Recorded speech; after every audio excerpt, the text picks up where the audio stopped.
Muito bom dia, meu irmão, minha irmã. Hoje, sábado da 18ª semana no Tempo Comum, dedicado também um dia a Nossa Senhora, o sábado, como sempre. E hoje também celebramos a memória de São Domingos de Gusmão. Neste dia lembramos aquele santo que, ao lado de São Francisco de Assis, marcou profundamente o século XIII, com sua santidade vivida de forma na mendicância e no total abandono em Deus e no desapego material. São Domingos de Gusmão nasceu em Caleruega, na Castela Velha, em 1170, na Espanha, e pertencia à alta linhagem dos Gusmão.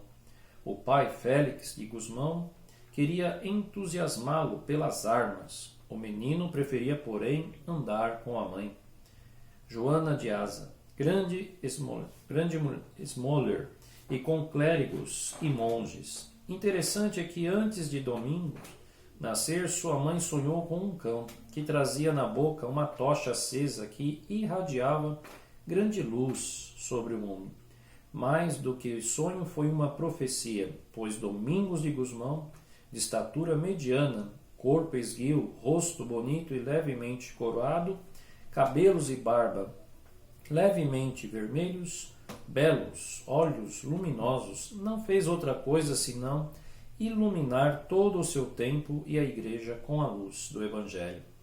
Isso depois de se desapegar a tal ponto de si e das coisas que chegou a vender todos os seus ricos livros a fim de comprar comida aos famintos. Era um homem de profunda oração, penitência e amor à palavra de Deus. São Domingos acolheu o chamado ao sacerdócio e, ao ser ordenado em 1203 em Osma, onde foi nomeado cônego, no ano de 1204, Domingos seguiu para Roma, a fim de obter do Papa licença para evangelizar os bárbaros na Germânia. No entanto, o Papa Inocêncio III orientou-o para a conversão dos albigenses que infestavam suas heresias. Desta forma, Domingos fez do sul da França o seu principal campo de ação. Quando os hereges depararam com a verdadeira pobreza evangélica de São Domingos de Gusmão, muitos aderiram à verdade, pois nesta altura já nascia no ano de 1215 em Tolosa a primeira casa dos irmãos pregadores, também conhecidos como dominicanos, cães do Senhor, que na mendicância, amor e propagação do Rosário da Virgem Maria, rígida formação teológica e apologética, levavam em comunidade a veritas, ou seja, a grande verdade libertadora de Cristo. São Domingos de Gusmão entrou no céu com 51 anos e foi canonizado pelo Papa Gregório IX no ano de 1234. São Domingos de Gusmão, rogai por nós. Hoje o Evangelho deste sábado será Mateus capítulo 17, do 14 ao 20. Façamos a leitura então do Santo Evangelho. O Senhor esteja convosco, Ele está no meio de nós. Proclamação do Evangelho de Jesus Cristo, segundo Mateus. Glória a vós, Senhor.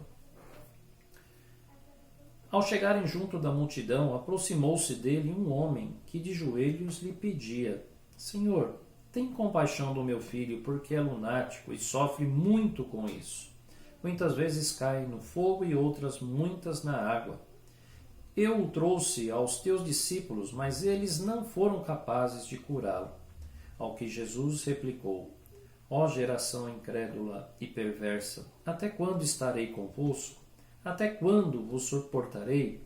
Trazei-o aqui. Jesus o conjurou severamente e o demônio saiu dele. E o menino ficou são a partir desse momento. Então os discípulos, procurando Jesus a sós, disseram: Por que razão não podemos expulsá-los? Jesus respondeu-lhes: Por causa da fraqueza da vossa fé.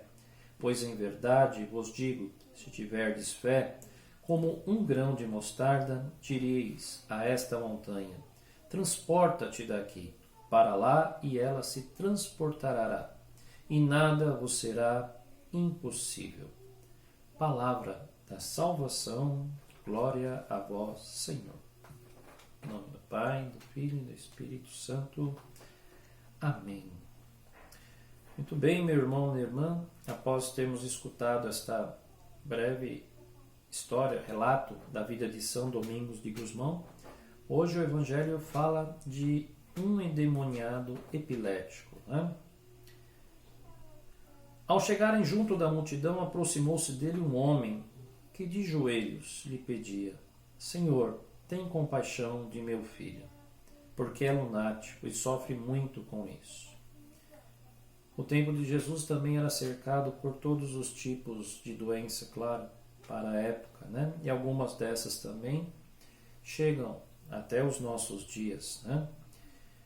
As pessoas que não têm as ideias bem equilibradas, né? Têm problemas com essa questão psicológica, também existem nos nossos dias, né? Nós sabemos que quando a pessoa está assim, requer muito trabalho daqueles que não estão, né? Dos responsáveis, porque a pessoa não age de uma certa forma equilibrada, nem com a consciência plena, né? E faz coisas que podem ou não, muitas vezes também ali colocar em risco a sua própria vida e a dos outros, né? Porque não tem a noção daquilo que faz por inteiro, por completo, né? O pedido deste pai é um pedido de socorro, né? É um pedido de que está quase sem forças, mas o Senhor diz assim também, né? Muitas vezes o Senhor diz assim também, após o pedido do Pai, né? Ó geração incrédula e perversa, até quando estarei convosco?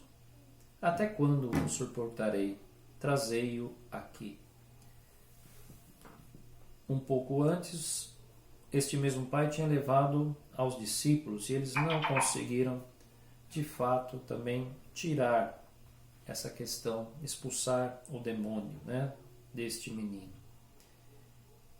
Isso gera depois da cura, porque Jesus cura este menino, conjurando severamente o demônio, que acaba saindo dele, né?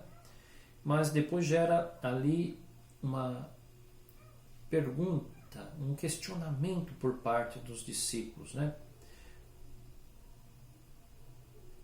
Os discípulos procuram Jesus a sós e disseram: por que razão não podemos expulsá-los?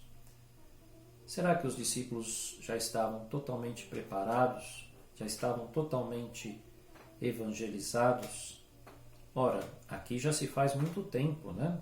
O capítulo 17 começa com a transfiguração e depois vem aquela pergunta a respeito de Elias, né?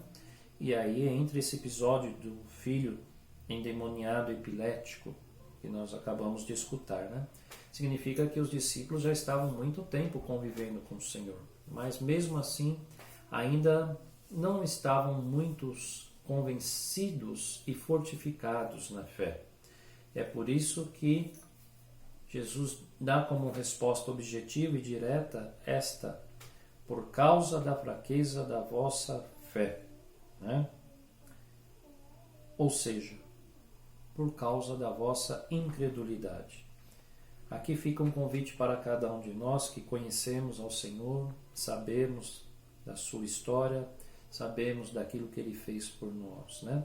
Tudo que Cristo deixou através das Escrituras, através principalmente dos Evangelhos, é para que nós possamos nos solidificar na fé e não viver na incredulidade. Por isso mesmo Ele diz, né? Até quando estarei com vocês, geração incrédula? Então que não sejamos nós parte desta geração incrédula, porque temos o Senhor conosco, sempre presente nos sacramentos, na palavra, né? Nós pegamos o corpo do Senhor, nós comungamos o corpo do Senhor. Isso nos dá a máxima condição para ter sempre uma fé inabalável nele, perseverante nele, né? De fato, as pessoas que percebem que nós temos fé podem também nos procurar para que receber uma bênção, um aconselhamento, através dos sacerdotes, o perdão dos pecados, se confessar, né? Ou seja, as pessoas em todos os tempos vão continuar procurando aqueles que têm fé, e principalmente os ministros ordenados, né? Aqueles que têm fé na pessoa e agem na pessoa de Cristo, para ali serem também portadores desta graça, desta força de cura que emana do Senhor. Aí nós percebemos que somos instrumentos do Senhor que age por meio de nós, né? Mas muitos procuram pelo desespero e também pela falta de fé. O que temos que fazer é ensinar essas pessoas como Cristo sempre ensinou os seus discípulos, a sós e também sempre no meio da multidão, com o seu poder e a sua ação, para que todos possam acreditar e confiar, não só porque Jesus faz milagres, mas também pelo peso maior da sua palavra e palavra de salvação. No fundo, o que todos nós, homens e mulheres, queremos é ser salvos. Mas ser salvos por quem? A resposta é pelos méritos de Cristo, que morreu por nós para nos levar a Deus, né? Deus dará a salvação por aqueles que têm fé em seu Filho Jesus Cristo, da qual ele mesmo diz: aquele que morreu e aquele que vive e crê em mim, ainda que morreu, né? Eu serei ali a luz da razão da vida dele. Eu serei o Senhor da vida dele. Eu o farei acreditar em mim. Eu serei o seu Senhor da vida. Ter fé no Filho de Deus, né? Esta é a verdade maior que devemos praticar e desejar, né? E Jesus termina com a comparação da incredulidade, da pouca fé, da fraqueza de fé dos apóstolos e convida a perceber que ter fé não é uma questão de tamanho, mas ter fé é uma questão de acreditar, de ter a opção de acreditar. E diz assim: em verdade vos digo, se tiverdes fé como um grão de mostarda. A mostarda nós sabemos que é a menor de todas as sementes, né? Ou seja, ter um mínimo de fé, mas uma fé concreta nele já é suficiente para comandar os aspectos da natureza, transportar uma montanha de um lado para o outro. Por quê? Né? Nada será impossível para aqueles que acreditarem e terem fé em Cristo, nele. Sejamos nós esses homens e mulheres que têm essa coragem. Veja como São Domingos de Gusmão teve essa coragem, né? Abrir mão da sua riqueza material, que não levaria à sua salvação, vender aquilo que era muito caro para ele, livros, e se dedicar, ir ao encontro, ser um sacerdote, ir ao Papa, pedir para trabalhar em causa, em favor do reino. E assim ele o fez. Façamos nós também, continuemos trabalhando, pois a fé nos foi dada através de Jesus Cristo e nós a vivemos e a praticamos através do Espírito Santo no nosso batismo, dia a dia, até a vida eterna. Amém. O Senhor esteja convosco, Ele está no meio de nós. Abençoe-vos o Deus Todo-Poderoso, Pai, Filho e Espírito Santo. Amém. Que a Virgem Santa interceda por nós neste sábado e sempre, e também São Domingos de Gusmão, rogai por nós. Amém.